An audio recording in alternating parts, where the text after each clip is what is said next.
Et coucou les beaux arcs-en-ciel, bienvenue pour une nouvelle review. Aujourd'hui, je vous présente l'oracle Woodland Wardens, qui signifie les gardes forestiers. On a 52 cartes et c'est fait par Jessica Roux et c'est aux éditions Andrews Macmillan. Voilà, Andrews Macmillan Publishing. Voilà. Donc, on a en fait ici des cartes inspirées par l'histoire, le folklore et la mythologie. Et évidemment, on va rentrer dans la magie de la flore et de la faune des gardes forestiers.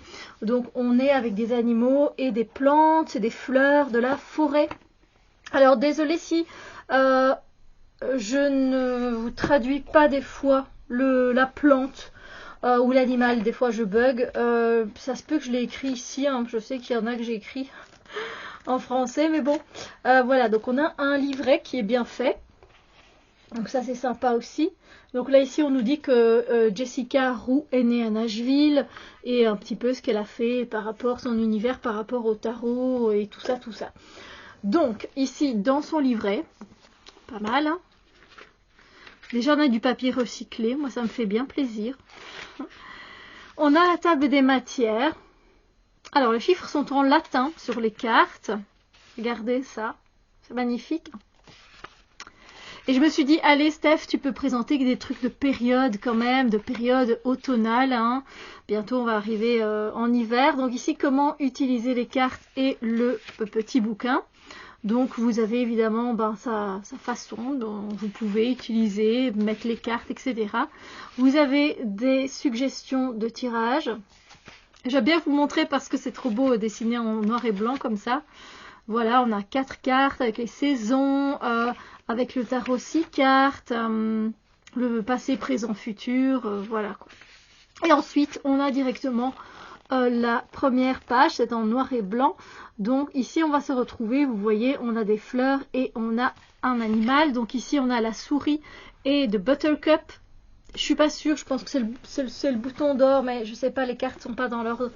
Mais je suis pas sûre. Et donc on a la signification, on a un mot-clé, donc on a l'innocence, et en fait elle va un petit peu relier aussi certaines cartes au tarot. Donc par exemple elle fait ici, cette carte là, elle fait, c'est comme le fou dans le tarot, la souris, et je pense que le bouton d'or c'est le nombre 0. Donc vraiment les deux cartes marquent le début d'une journée et nous rappellent qu'on a encore beaucoup à apprendre. Les souris sont ancrées et sont innocentes. Et voilà, elle nous explique un petit peu. Et puis après, elle nous explique avec la fleur, la signification de la carte avec la fleur. Donc ça, c'est sympa.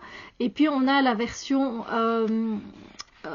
à l'endroit et à l'envers. Et ensuite, on a une ou deux questions à se poser. Et ça, moi, je trouve ça génial pour aller un peu plus loin.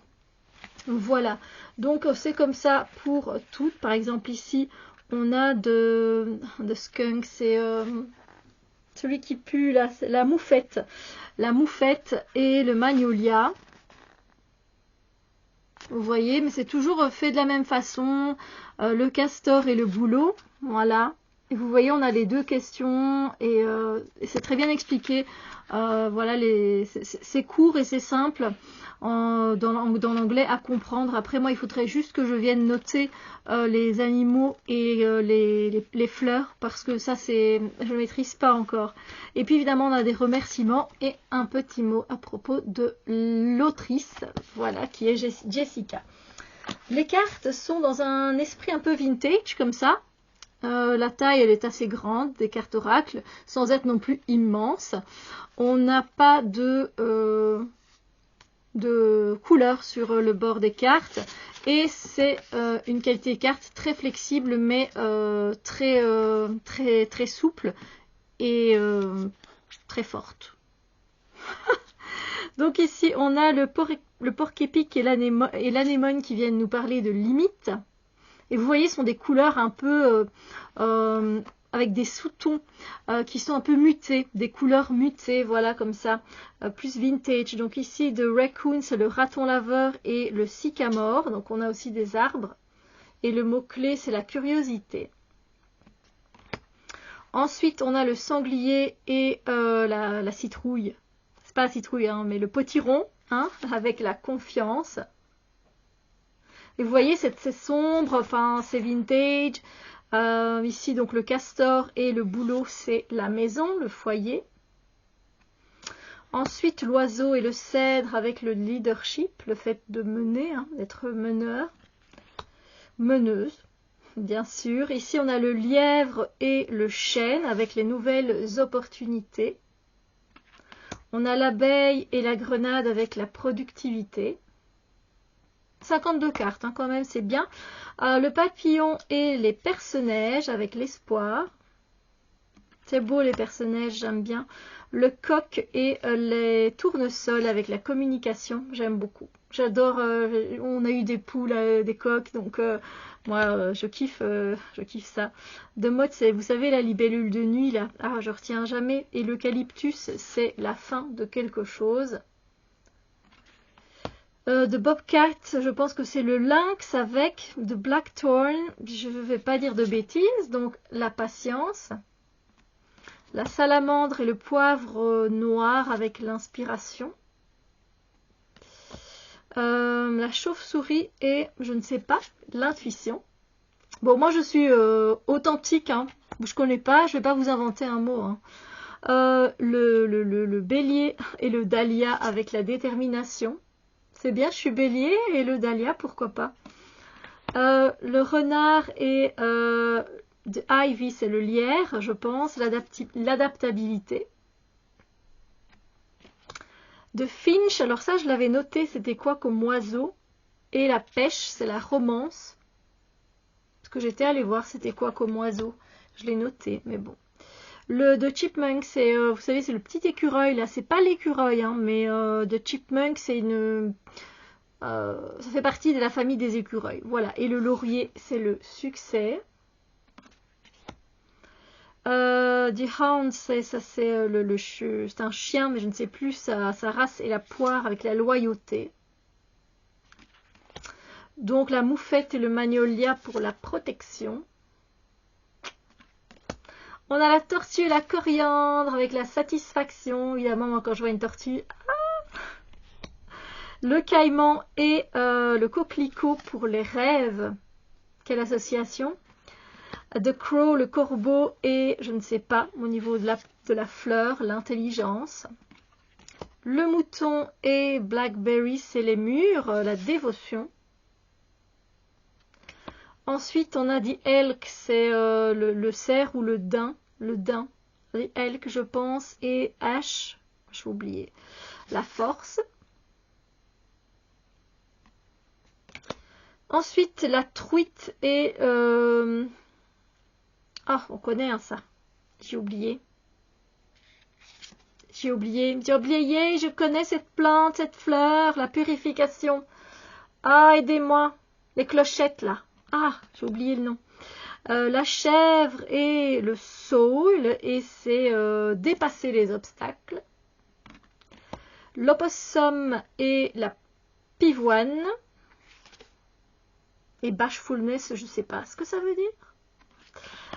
The Hill, c'est l'anguille et l'iris, c'est la sécurité. Le canard et le chrysanthème, la chance. Vous voyez, le côté vintage ressort, hein, il est sympa. Le cheval et la jacinthe. Je reviens tout de suite. Alors, j'ai dit je reviens tout de suite parce que j'ai pris un appel téléphonique, mais bon, pour vous, ça ne change pas grand-chose. Alors, de quail, je ne sais pas c'est quoi comme oiseau particulier. Ah, il me fait penser un petit peu à, je sais pas, un oiseau qu'on pourrait retrouver dans l'univers de Gatsby le Magnifique. Et le groseillier, c'est l'anticipation. Vous me dites, hein, avec la coiffure, les couleurs, je sais pas, ça me fait penser un peu à Gatsby. Alors, la coccinelle et de Sweet Pea, je sais plus, mais c'est la joie, le bonheur. Ben zut, c'était pas le daim. L'elk, je pense que c'était l'élan peut-être. Parce qu'ici on a le daim et the oat, c'est l'avoine, c'est la guérison. On a donc notre fameuse souris et je pense que c'est des boutons d'or avec l'innocence. L'escargot et le cassis, croire en l'invisible. La martre et foxglove, Je ne sais plus. Mischief, c'est être déloyal. Le vautour est je ne sais pas. Et oui, j'ai des choses à apprendre moi aussi. L'écureuil est de chestnut. Marronnier. Marronnier, préparation. Le loup est je pense que c'est l'églantier. Voilà, c'est le gardien. La loutre est les roseaux, la paix. Le coyote est le datura, je ne sais pas c'est quoi comme plante. Je ne sais pas. Le serpent est, je ne sais pas, c'est recommencer. Le faucon est le chien d'ange, je dirais. C'est la persistance, mais avec grâce. La grenouille et le lotus avec la métamorphose. Le lézard et, je ne sais pas, la stagnation. La chouette et la sagesse. The weasel, ça je ne sais plus c'est quoi. Et le pain, c'est l'introspection.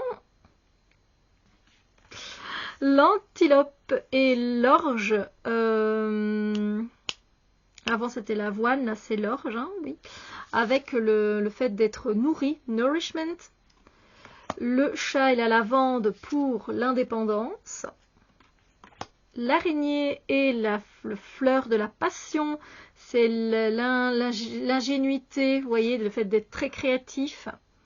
Et enfin, the badger, le blaireau et le ginkgo pour les blessures que l'on vient soigner. Je suis team pouf souffle, donc blaireau. Et the dragonfly, la libellule avec la pensée qui est l'équilibre. Voilà. Du coup, moi, je le trouve super sympa, très vintage. Voilà, l'oracle des gardes forestiers. Désolée, je m'excuse hein, vraiment pour les animaux, les plantes ou que je ne connais pas. J'avais quand même envie de vous le présenter. J'ai déjà travaillé avec, mais voilà, il faut que je continue à travailler avec. Le vocabulaire également. Voilà, on a tous des lacunes et moi, je les accepte. J'espère que vous me pardonnez. Je vous fais de gros bisous lumineux. N'hésitez pas à me dire ce que vous en pensez, à lâcher un pouce, un commentaire. Ça fait plaisir, ça fait grandir la chaîne. Ça me donne envie de continuer. À bientôt. Bisous lumineux.